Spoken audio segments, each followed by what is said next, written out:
ہمارا اور آپ کا یہ عقیدہ ہے کہ رب تبارک و تعالیٰ نے اپنے حبیب پاک اور ہمارے نبی پاک صلی اللہ علیہ وسلم کو مکمل طور پر با اختیار بنایا ہے، اور آپ صلی اللہ علیہ وسلم جب چاہتے ہیں اپنے اختیار کا مظاہرہ بھی فرماتے ہیں۔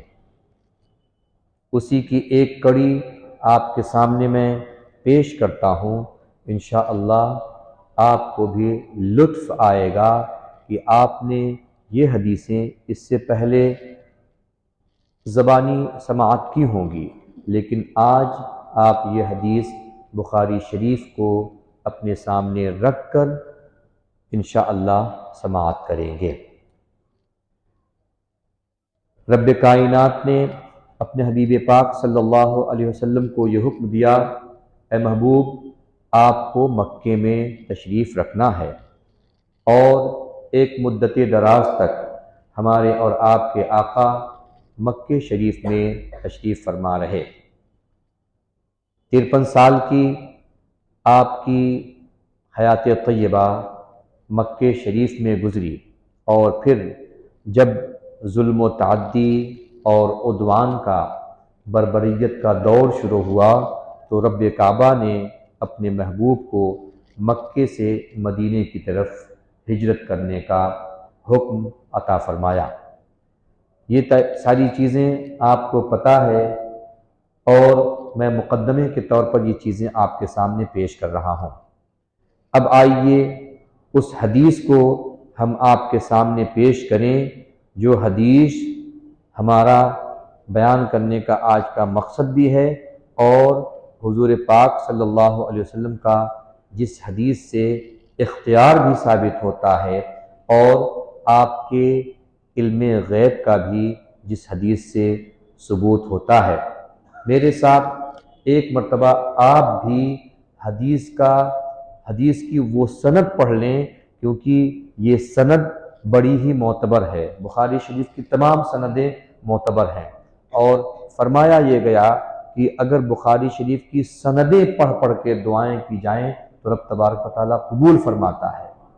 اس وجہ سے ہمارے ساتھ میں یہ سند پڑھ لیں، تاکہ آپ کو سند پڑھنے کا شرف اور مجھے بھی سند پڑھنے پڑھانے کا شرف حاصل ہو جائے، اور ہم انشاءاللہ اسی سند کو وسیلہ بنا کر اپنے حبیب پاک صلی اللہ علیہ وسلم کا صدقہ دے کر رب سے مانگے تو رب تبارک و تعالی ہمیں ہماری مرادیں عطا فرمائے گا۔ میرے ساتھ پڑھیں، بسم اللہ الرحمن الرحیم۔ حدثنا محمد ابن یوسف حدثنا احمد بن یزید بن ابراہیم ابو الحسن الحرانی حدثنا زہیر بن معاویہ حدثنا ابو اسحاق قال سمعت البراء بن عازب یقول جاء ابو بکر الى ابی فی منزلہ فاشترى منه